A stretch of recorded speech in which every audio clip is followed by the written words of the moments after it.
ते भुक्त्वा स्वर्गे लोकं विशालं क्षिणे पुण्यमृत्यलोकं विशन्ति एवं त्रिधर्मम् अनुप्रपन्ना गतागतं कामकामः लभन्ते। भगवान श्री कृष्ण अर्जुन को कहते हैं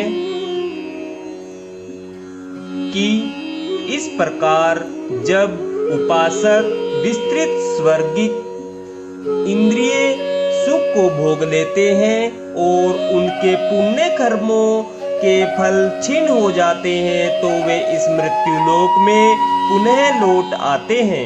इस प्रकार जो तीनों वेदों के सिद्धांतों में दृढ़ रहकर इंद्रिय सुख की गवेषणा करते हैं उन्हें जन्म मृत्यु का चक्र ही मिल पाता है।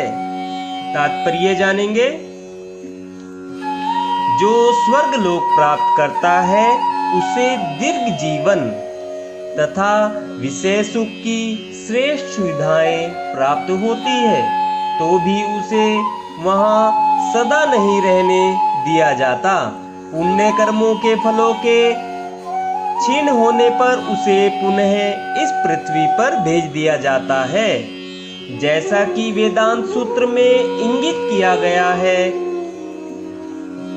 जन्माद्यस्य यतः, जिसने पूर्ण ज्ञान प्राप्त नहीं किया या जो समस्त कारणों के कारण कृष्ण को नहीं समझता वह जीवन के चरम लक्ष्य को प्राप्त नहीं कर पाता।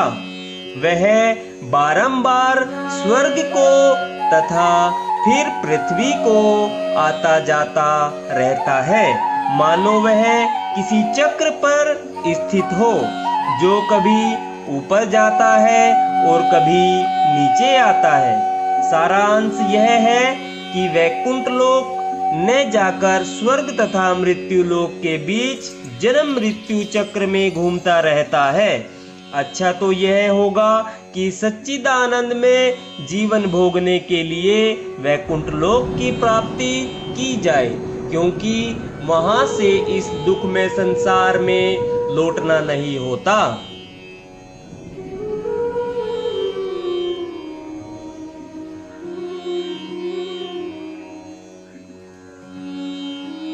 अनन्यः चिन्तयन्तः मां ये जनः पर्यो उपासते तेषां नित्य अभियुक्त नाम योगक्षेमं वहामि अहम्।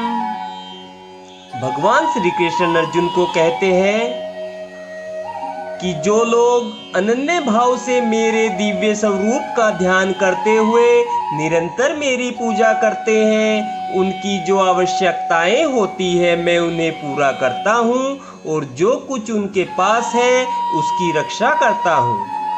तात्पर्य जानेंगे। जो एक क्षण भी कृष्ण भावनामृत के बिना नहीं रह सकता वह 24 घंटे कृष्ण का चिंतन करता है और श्रवण कीर्तन स्मरण पाद सेवन वंदन अर्चन दास्य सख्य भाव तथा आत्मनिवेदन के द्वारा भगवान के चरण कमलों की सेवा में रत रहता है। ऐसे कार्य शुभ होते हैं और आध्यात्मिक शक्ति से पूर्ण होते हैं, जिससे भक्त को आत्म साक्षात्कार होता है और उसकी यही एकमात्र कामना रहती है कि वह भगवान का सानिध्य प्राप्त करे। ऐसा भक्त निश्चित रूप से बिना किसी कठिनाई के भगवान के पास पहुंचता है, यह योग कहलाता है। ऐसा भक्त भगवत कृपा से इस संसार में पुनः नहीं आता। सेम का अर्थ है भगवान द्वारा कृपा में संरक्षण। भगवान योग द्वारा पूर्णतया कृष्णा भावना भावित होने में सहायक बनते हैं और जब भक्त पूर्ण कृष्ण भावना भावित हो जाता है तो भगवान उसे दुख में बद जीवन में फिर से गिरने से उसकी रक्षा करते हैं। राधे राधे भक्तजनों, राधे राधे, जय श्री कृष्णा। आज हमने श्रीमद् भागवत गीता के अध्याय 9 के श्लोक नंबर 21 और 22 का आनंद लिया है। कल हम 23वें श्लोक और 24वें श्लोक का आनंद लेंगे। राधे राधे भक्तजनों, राधे राधे। जय श्री कृष्णा। आपका मंगल हो।